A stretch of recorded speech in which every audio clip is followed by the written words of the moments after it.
اللہ نے تینوں کیٹیگریز کے بعد اس کیٹیگری میں کے لوگوں کے ساتھ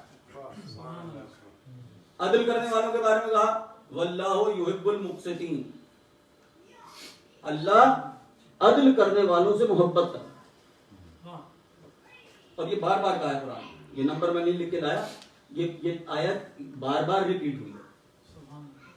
اس سے اوپر احسان کرنے والوں سے ان اللہ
محبت دیکھیں آپ بھائی، میں ان سے محبت نہیں کرتا۔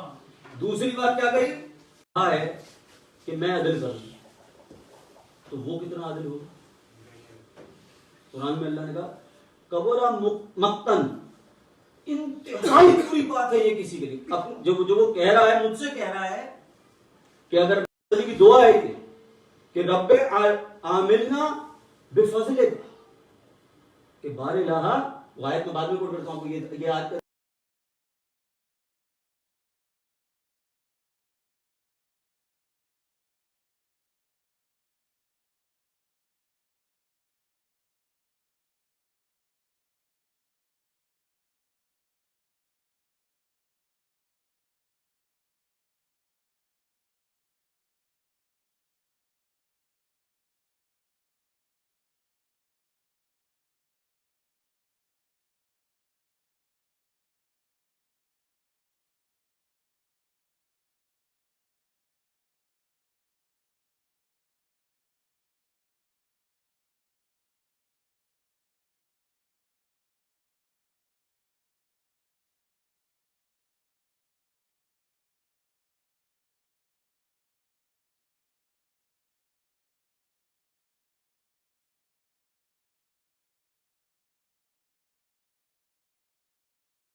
خود کر رہا ہے تو وہ مجھ سے چاہ رہا ہے کہ میں بھی عدل کروں۔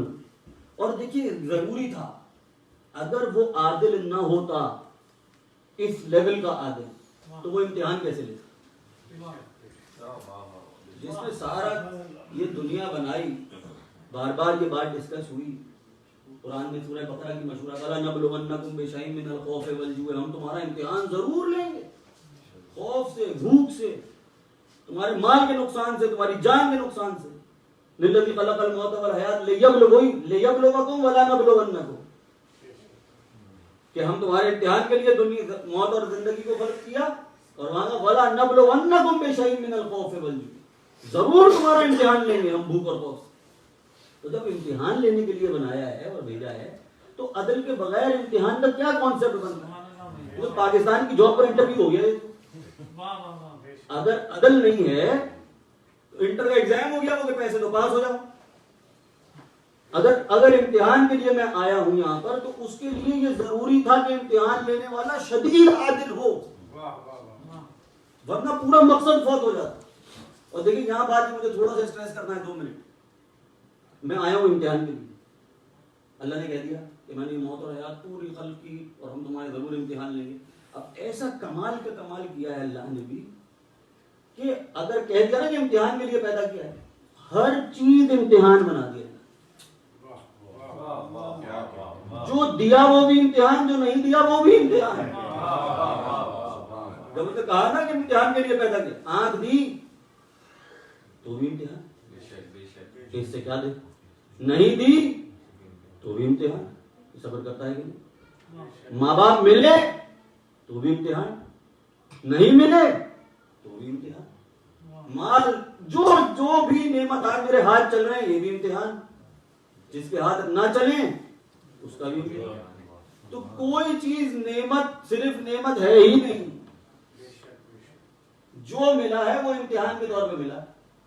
اب یہ ڈیسائیڈ کر لیا میں نے کہ میں ہوں یہاں پر صرف امتحان کے لیے. اب میں آپ کو ایک اینگل سناؤں, شاید آپ کو تھوڑا سا لطف آئے. امتحان ہو رہا ہے میرا, چلیں اس کو ایسے میں کہتا ہوں, مجھے انٹرویو کے لیے بلایا جائے کسی جاب کے, آپ کا انٹرویو, آج آپ کا امتحان ہوگا اور 10 12 15 لوگ اور بھی آئے ہیں, اور مجھے سائڈ پہ بٹھا دیا جائے اور کوئی سوال نہ پوچھا جائے, کوئی سوال نہیں پوچھا جائے مجھ سے. یا میں کلاس میں ہوں, ٹیچر امتحان لے رہا ہے, سب کو تو اس نے امتحان کا پیپر بانٹ دیا, مجھے نہیں دیا.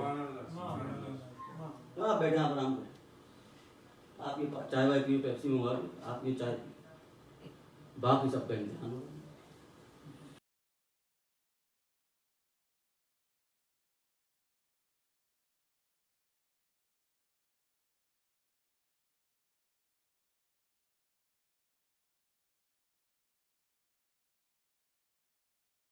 جاب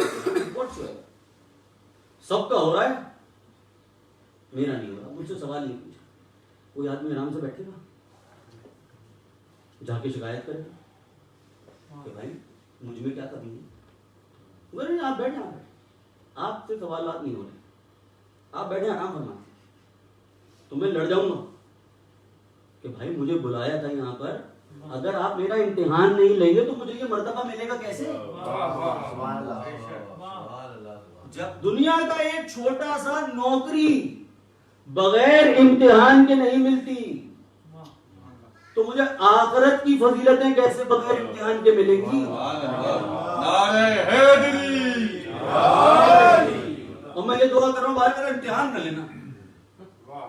میں پہلے, اور یہ ہو ہی نہیں سکتا, میری آنکھیں ہیں تو امتحان تو ہو رہا ہے, آنکھیں ہیں تو امتحان, اور میں یہ کوشش کروں کہ کوئی امتحان نہ ہو کسی کا زندگی میں, یہ پاسبل نہیں. اور دنیا کی کوئی رتبہ, کوئی میں عرض کر رہا ہوں, اور یہ تو کمال آپ یہ دیکھیے کہ اللہ جو امتحان لے رہا ہے فری میں لے رہا ہے, فری میں لے رہا ہے اللہ امتحان.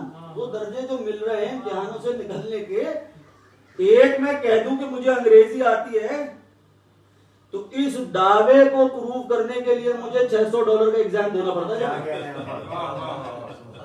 صرف ایک زبان کا میں دعویٰ کر دوں کہ بھائی مجھے انگریزی بولنی سمجھنی آتی ہے, تو میرے امتحان میرا لیں گے اور فیس بھی میں ہی پے کروں, اور اللہ مجھے امتحانوں کے بعد رتبے پہ رتبے دے رہا ہے, اور فری میں امتحان لے رہا ہے. اور میں دعا کر رہا ہوں ارے اللہ میرا امتحان نہ لینا. جبکہ بھیجا, درود پڑھ لیں پر محمد والے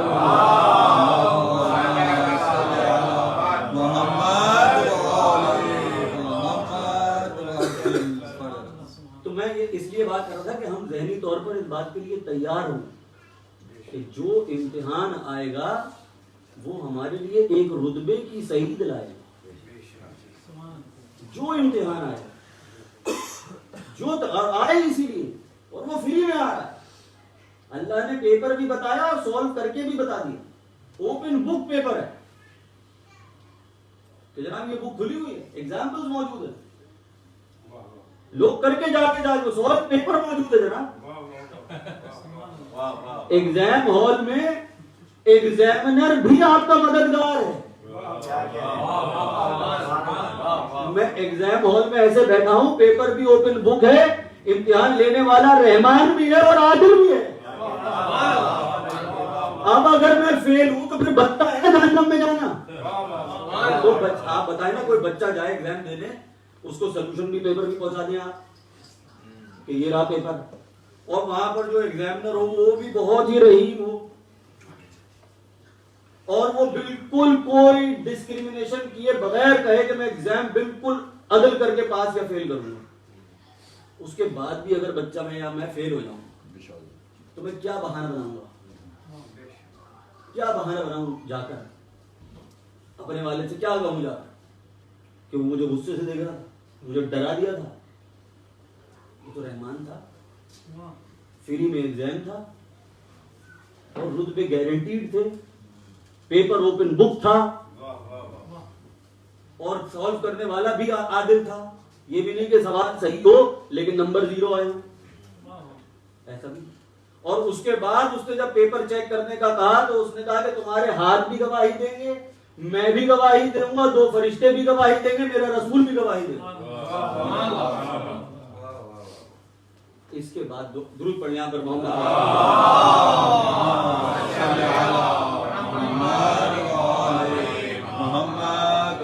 اگر آپ لوگ تھوڑا سا آگے آ جائیں, پیچھے لوگ اور آ رہے ہیں, ان کو تھوڑی سی زحمت ہو رہی ہے, درود پڑھ کے تھوڑا سا آگے آ جائیں.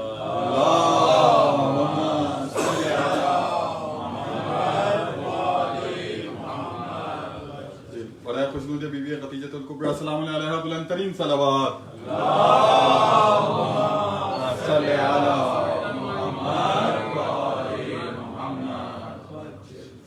لیکن میں بہت تیزی سے آیا ہوں تاکہ وقت میں زیادہ نہ لوں. اس کے ساتھ کی جتنے بھی ایگزامپلز اور جو اس کی آف شوٹس ہیں وہ آپ یقیناً مجھ سے بہتر سمجھ گئے ہوں گے. اب ایک بات میں نے پچھلی دفعہ بھی کی تھی اسی عنوان سے, لیکن اس کے آگے کی ایک دلیل واقعی جو جن لوگوں نے سنا ہوا ہے ان سے 2 منٹ کی معذرت کے تھا. ایک اینگل مجھے عدل کا اور دکھانا ہے. ایک حدیث ہے رسول اللہ کی, ہے بھی بڑی شاکنگ اور ہے ہمارے مقصد. تو وہ حدیث امام کو سنائی گئی, امام علی رضا علیہ السلام. اللہم صلی علی محمد وعلی محمد, ویریفائی کرنے کے لیے. اور وہ حدیث کیا ہے کہ رسول اللہ نے فرمایا کہ اگر کوئی انسان 100 حج کرے اور 100 جہاد کرے رسول اللہ کے ساتھ اور کوہ ابو قبیس کے برابر سونا اللہ کی راہ میں دے دے, اور حالت احرام میں, اس حالت احرام میں بے گناہ صفا اور مروہ کے درمیان قتل کر دیا جائے, تو جنت کی بو بھی نہیں سونگے گا, بو بھی نہیں سونگے گا اگر دل میں ولایہ علی نہیں ہوگی. اب دیکھیں ہے تو یہ تھوڑی سی شاکنگ, اور پوچھنے والے نے یہ پوچھا امام تمہارا یہ سنی, امام نے اس کو مزید شاکنگ بنا دیا. آپ نے فرمایا یہ حدیث صحیح ہے اور یہی عین عدل ہے, یہی عین عدل ہے, یہ عدل کا ایسپیکٹ. اور اس کے آگے بس مجھے 2 دلیلیں دینی آپ کو, بس رحمت تمام. یہ عدل ہے, میں نے پچھلی دفعہ عرض کیا تھا کہ یہ کیسے عدل ہے. ایک اس کا جواب یہ تھا کہ دیکھیے کہ ہماری جتنی بھی عبادات ہیں, اور یہ میں یہ بھی عرض کر دوں, میں نے پہلے پچھلی دفعہ بھی عرض کیا تھا کہ جو کہہ دیا نا جنت کی بو نہیں سونگے گا, حدیث میں ہے 50,000 نوری سال دور سے جنت کی خوشبو آتی ہے, 50,000 لائٹ ایئرز دور سے جنت کی خوشبو انسان محسوس کر سکے گا. یہ سورج جو ہے نا ہمارا سورج, یہ 8 منٹ نوری ڈسٹینس ہے, 150 ملین کلومیٹر, 8 منٹ. اور جنت کی خوشبو آئے گی 50,000 نوری سال دور. اب جس کے جو جنت سے دور ہوگا وہ کم سے کم 50,000 نوری سال دور ہوگا. یہ ڈسٹینس سمجھ لیا, میں صرف ایک میجرمنٹ بتانے کے لیے کہہ رہا ہوں, اتنا دور ہوگا جنت, مطلب بالکل ہی دور. اب اور امام فرماتے ہیں کہ یہ عین عدل ہے. تو اس کا ایک جواب میں نے پہلے بھی عرض کیا تھا, وہ کیا کہ ہماری جتنی بھی عبادات جتنی بھی وہ ساری تحفہ ہیں اللہ کے لیے. تو سارا تحفہ ہے ہماری ابدیت کا اللہ کے حضور, اور ولایت علی تحفہ ہے ہمارے لیے اللہ کا.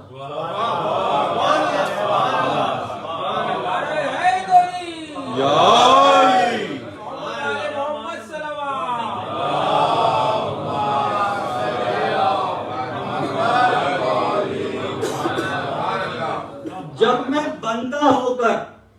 عبد ہو کر معبود کا سب سے اعلیٰ تحفہ قبول نہیں کر رہا تو عدل کا تقاضا یہ، عدل کا منیمم عدل، یہ تو مطلب عدل بھی کیا، وہ معبود ہو کر میرے تحفے کیوں قبول کر لے؟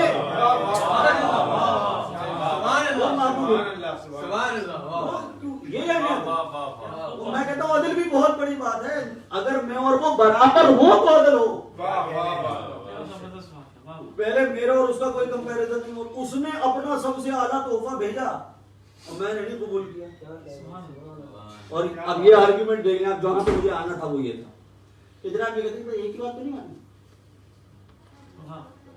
ایک ہی تو نہیں مان رہا، نماز پڑھ رہا ہے، روزے رکھ رہا ہے، حج زکات صوم جہاد سب کر رہا ہے، جہاد بھی کر لیا، سونا بھی دے دیا، سب کچھ تو کر لیا، بھائی ایک بات نہیں مانی، حضرت علی ایک کون نہیں مانی، ایک حکم نہیں مانا بس، باقی تو سب پر عمل کر رہا ہے۔ تو یہ کیسے عدل ہوا کہ اللہ نے منہ پہ مار دیا ساری نماز؟ صرف ایک بات، یہ بہکانے کا بھی اعلیٰ طریقہ ہے، دو دلیلیں اس کی اور بس میں مذاہب پہ چلے جاؤں گا۔ شیطان بھی یہی غلطی کر رہا ہے،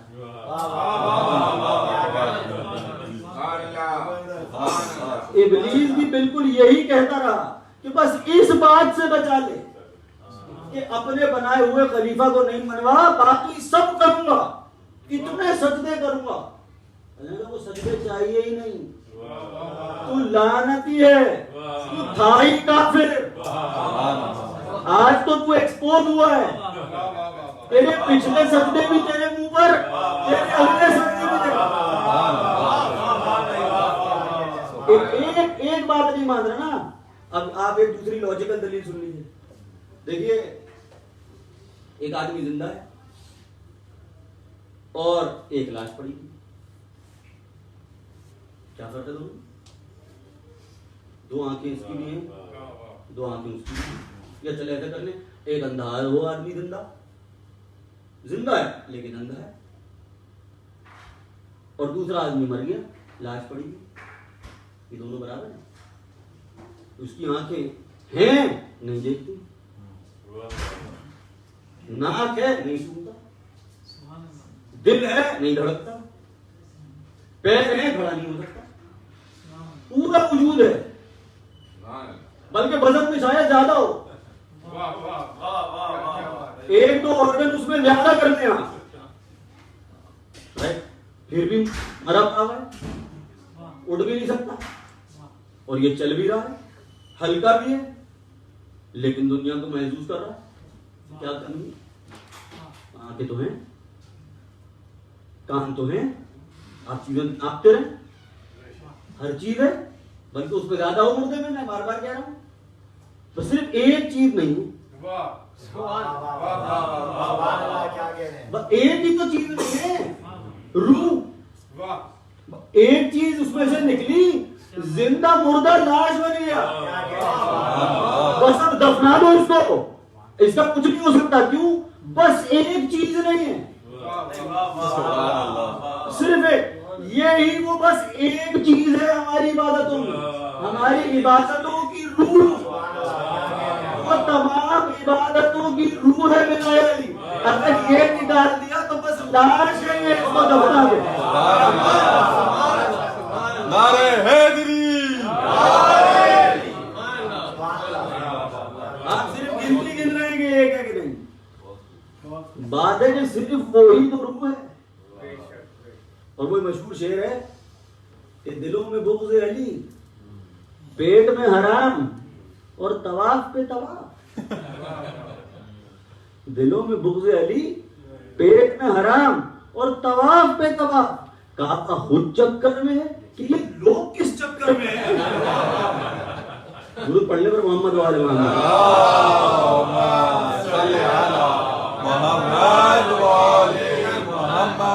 وہ تو روح ہے ہر چیز کی۔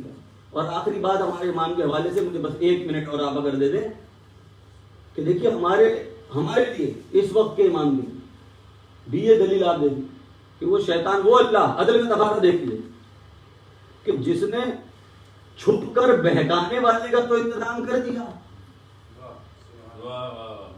کہ وہ چھپا رہے اور زندہ بھی رہے، اور باقی بھی رہے اور وہ نظر بھی نہ آئے اور وہ سب کچھ کر سکتا ہو اور میں مزے سے اپنے سارے گناہوں کے الزامات اس کے گلے پہ پہنا دوں، وہ تو باقی رہے لیکن ہدایت کا ذریعہ بند کر دے. اور ہدایت کرنے والا نہ زندہ رہ سکتا ہو نہ چھپ کر ہدایت کر سکتا ہو. اگر اس نے چھپ کر بہکانے کا اجازت دی تھی تو عدل کا تقاضا تھا کہ چھپ کر ہدایت کرنے والے کا بھی انتظام کرتا. یہ ہے ہمارے امام کی دلیل.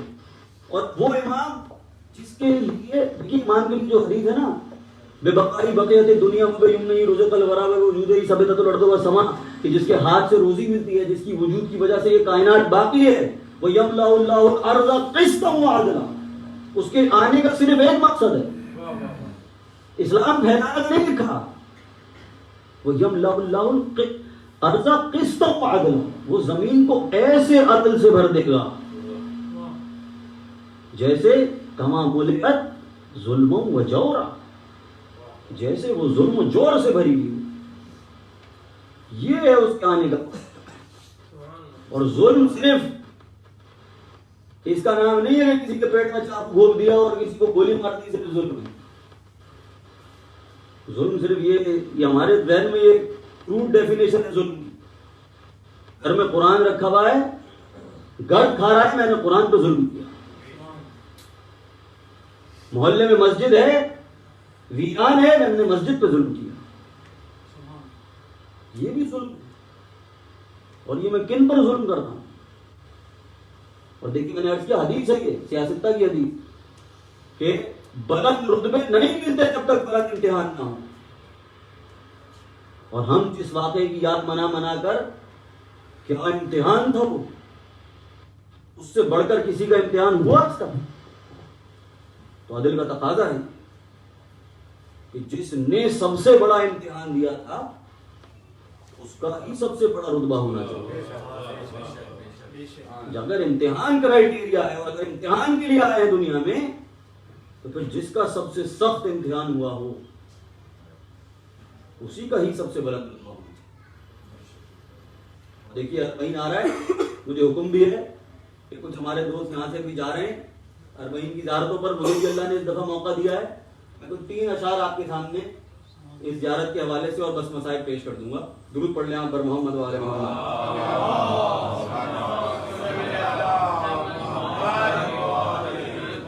اس دعا کے ساتھ کہ تمام زائرین اور جہاں جہاں دنیا میں جلوس نکلیں گے اربعین پر اور 28 سفر کے حوالے سے خدا ان تمام عزاداران کی حفاظت کرے انشاءاللہ، اس عزاداری کی حفاظت کرے اور ہر جانے والے کو خیریت سے واپس لے کر آئے.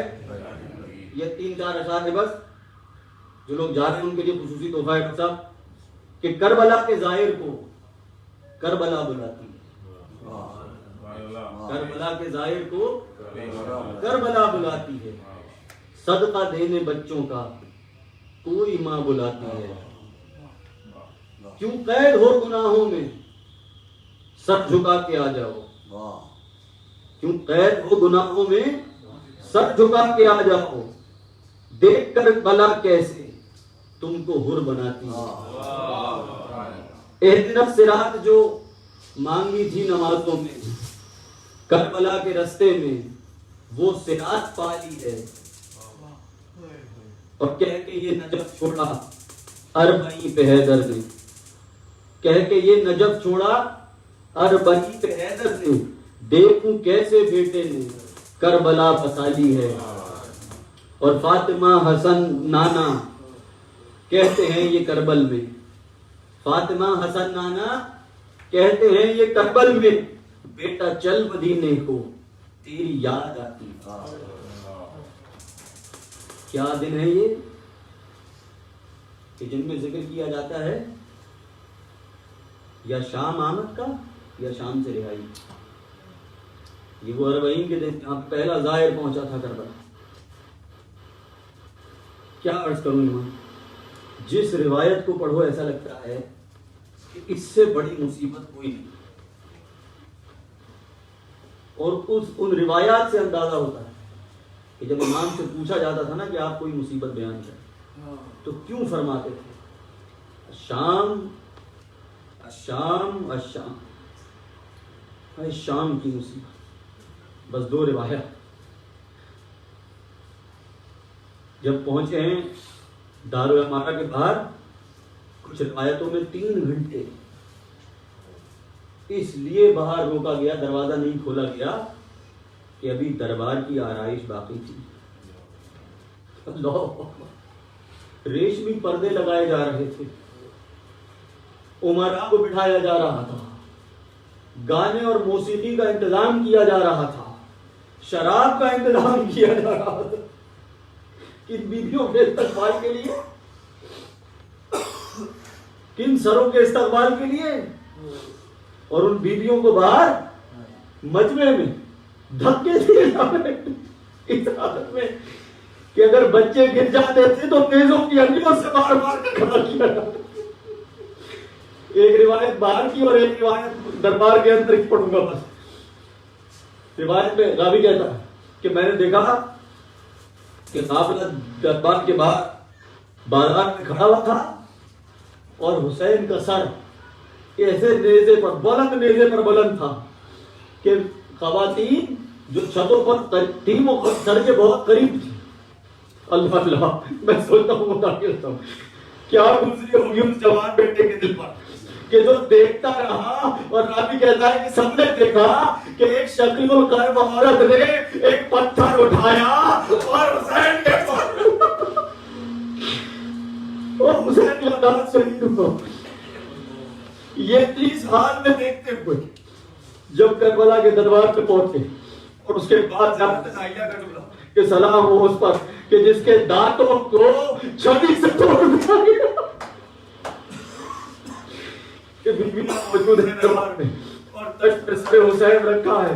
مجھے نہیں معلوم کہ یہ بات ہم کیسے سن لیتے ہیں، یہ بات ہم کیسے پڑھ لیتے ہیں. ان بچوں نے کیسے اپنے بابا کے سر کے ساتھ بے حرمتی کو برداشت کیا. بس آخری بات کہ جب یہ منظر آیا تھا، سکینہ وہاں موجود تھی. اس یزید ملعون نے چھری سے بدتمیزی کرتے کرتے پوچھا یہ بچی کون ہے. اس شخص ملعون نے بتایا ارے یہ سکینہ ہے، حسین کی سب سے چھوٹی بچی ہے، حسین کو سب سے زیادہ محبت اس بچی سے تھی. بس اس ملعون نے کہا اچھا سنا تیرے بابا کو تم سے بہت محبت تھی، ذرا ہمیں بھی دکھاؤ تمہارے بابا کو تم سے کتنی محبت تھی. بچی کو جلا لایا، اپنا بڑا ہوا دامن اٹھایا، کہا بابا ارے یہ مجھ سے آپ کی محبت کر.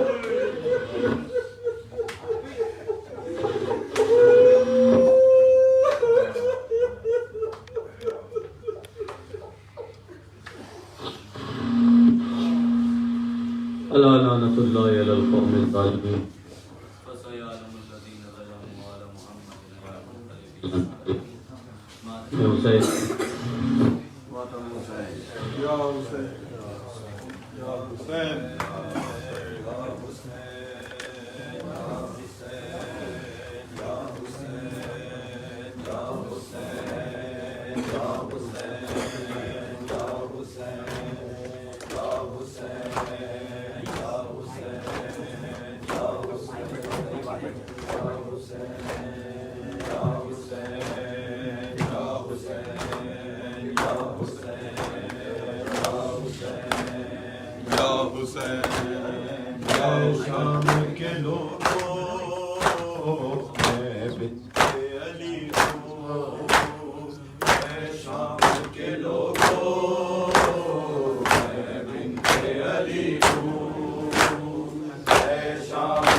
کھڑی ہوں اے شام کے لوگوں میں بنت علی ہوں اے شام کے لوگوں میں بنت علی ہوں افسوس کنیزی میں اسے مانگ رہے ہو تم جس کے غلاموں کی غلامی دے رہے ہو یہ ظلم نہ ہوگا کبھی میں زندہ بھی ہوں اے شام کے لوگوں میں بنت علی ہوں اے شام کے لوگوں میں بنت علی ہوں زندہ تھے تو ڈر ڈر کے ہمیشہ ہی لڑے ہو اب سر ہے تو ہونٹوں پہ چھڑی مار رہے ہو تم کتنے بہادر ہو میں یہ دیکھ رہی ہوں اے شام کے لوگوں میں بنت علی ہوں اے شام کے لوگوں میں بنت علی ہوں زہرا کو بھی دربار میں تم نے تھا بلایا دربار میں بھی تم گئے فرق ہے اتنا پردے میں تھی وہ اور میں بے پردہ کھڑی ہوں اے شام کے لوگوں میں بنت علی ہوں اے شام کے لوگوں میں بنت علی ہوں زنجیر میں جکڑا جو یہ بیمار کھڑا ہے سجدہ اسے کعبے کی فصیلوں نے کیا ہے منصب میں بڑا وہ ہے میں رشتے میں بڑی ہوں اے شام کے لوگوں میں بنت علی ہوں اے شام کے لوگوں میں بنت علی ہوں ہر دم غم حسین میں آنسو بہائیں گے ہر دم غم حسین میں آنسو بہائیں گے ہر دم غم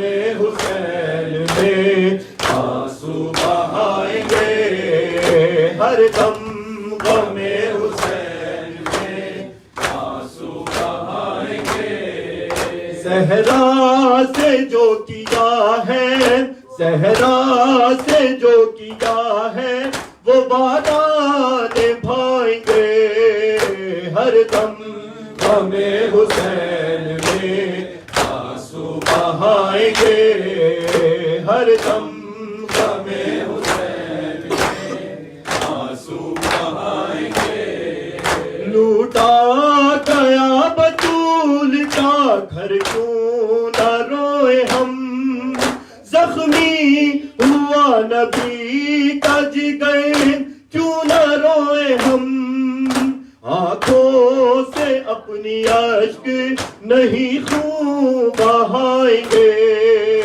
ہر دم غم حسین میں آنسو بہائیں گے ہر دم غم حسین میں آنسو بہائیں گے مارا گیا ہوں جیسے کوئی نوجوان پسر اور کوئی ماہ گریا کو نام اس کی لاش پر ہم اسی طرح حسین کی مجلس سے آئیں گے ہر دم غم حسین میں آنسو بہائیں گے ہر دم غم حسین میں آنسو بہائیں گے جو بھی ہو کربلا سے کبھی منہ نہ موڑیں گے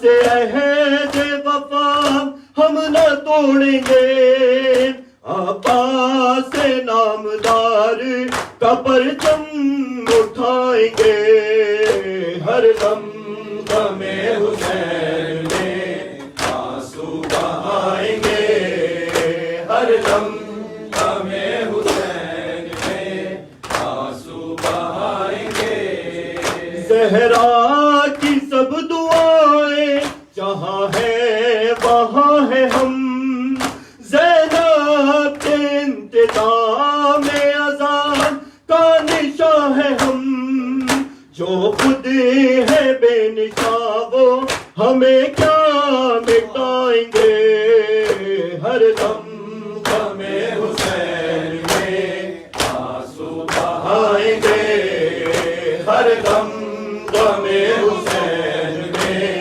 آنسو بہائیں گے، فکر و دل و نظر میں مصدق ہے کربلا، دنیا میں اس کے نور سے پھیل لائیں گے ضیاء، اکبر نہ بن سکے گا، اکبر نہ بن سکے گا مگر حر بنائیں گے، ہر دم غم حسین میں آنسو بہائیں گے، ہر دم غم حسین میں آنسو بہائیں گے،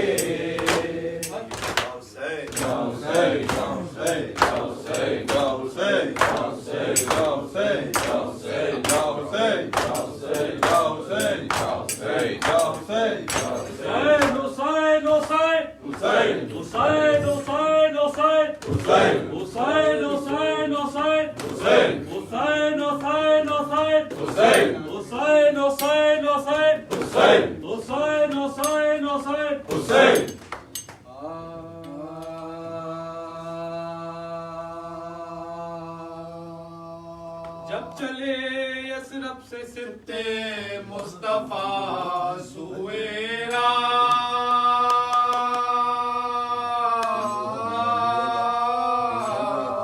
دیگر و دیوار سے پیدا صدائے الفرا،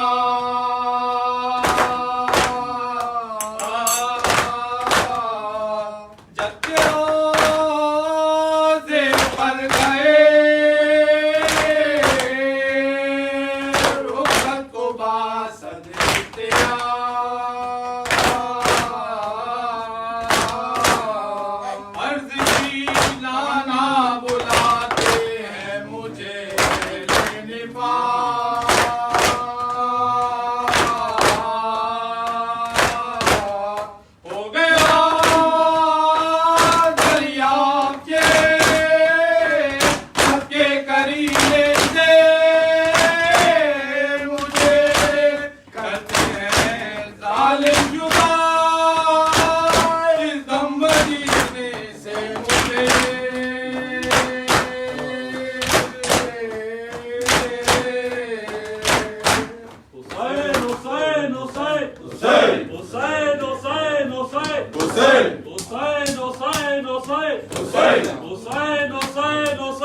دیکھنا یہ موسم گرما یہ بچے نازنین،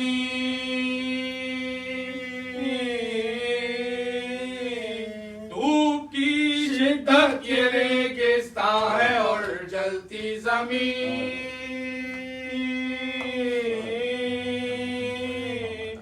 اب وطن میں اپنے جیتے آنے کے نہیں،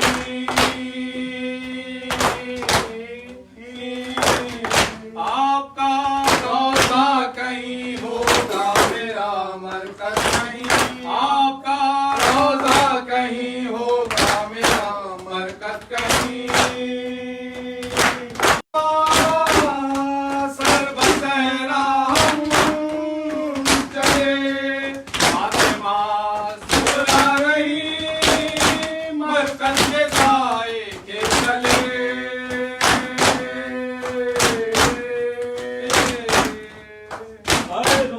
Hussein, Hussein, Hussein, Hussein, Hussein, Hussein, Hussein, Hussein, Hussein, Hussein, Hussein, Hussein, Hussein, Hussein. Hussein. آپ کی امت نے اے نانا ستایا ہے مجھے،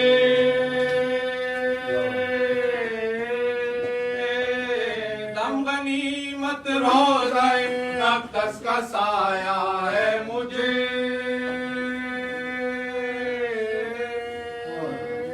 کس نہ پیش میں گھر سے آدھا نے بلایا ہے مجھے،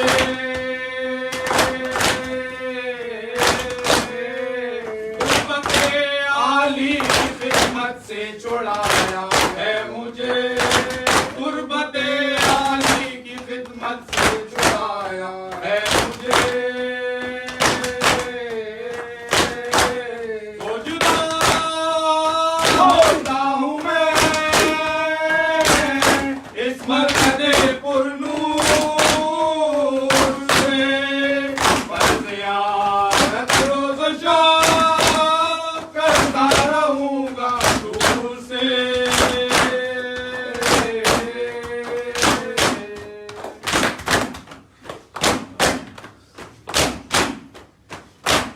پر محمد وآل محمد صلوات. اللهم صل على محمد وآل محمد وعجل الفرج. السلام علیکم یا رسول اللہ، السلام علیکم یا نبی اللہ، السلام علیکم یا خاتم النبیین، السلام علیکم یا رحمۃ للعالمین، السلام علیکم ورحمۃ اللہ وبرکاتہ، السلام علیکم یا رسول اللہ، سیدۃ النساء العالمین، خیر النساء العالمین، السلام علیکم امیر المومنین علی بن ابی طالب علیہ الصلوۃ والسلام، السلام علیکم اہل بیت النبوہ ومعدن الرسالہ جمیعا ورحمۃ اللہ وبرکاتہ، السلام علیکم عبداللہ الحسین وعلی ابن الحسین واولاد الحسین وعلى شريكة الحسين وعلى أصحاب الحسين، السلام عليك أبو الفضل العباس يا ابن أمير المؤمنين، فيا ليتني كنت معكم فأفوز فوزا عظيما ورحمة الله وبركاته. السلام عليك يا غريب الغرباء، السلام عليك يا مغيث الشيعة والزوار في يوم الجزاء، السلام عليك يا علي بن موسى الرضا راضي بالقدر والقضاء ورحمة الله وبركاته، السلام عليك يا صاحب العصر والزمان، السلام عليك يا شريك القرآن، السلام عليك يا إمام الإنس والجان، سيدي أجل الله تعالى فرجك وأهل الله تعالى مخرجك ظهورك ورحمة الله وبركاته.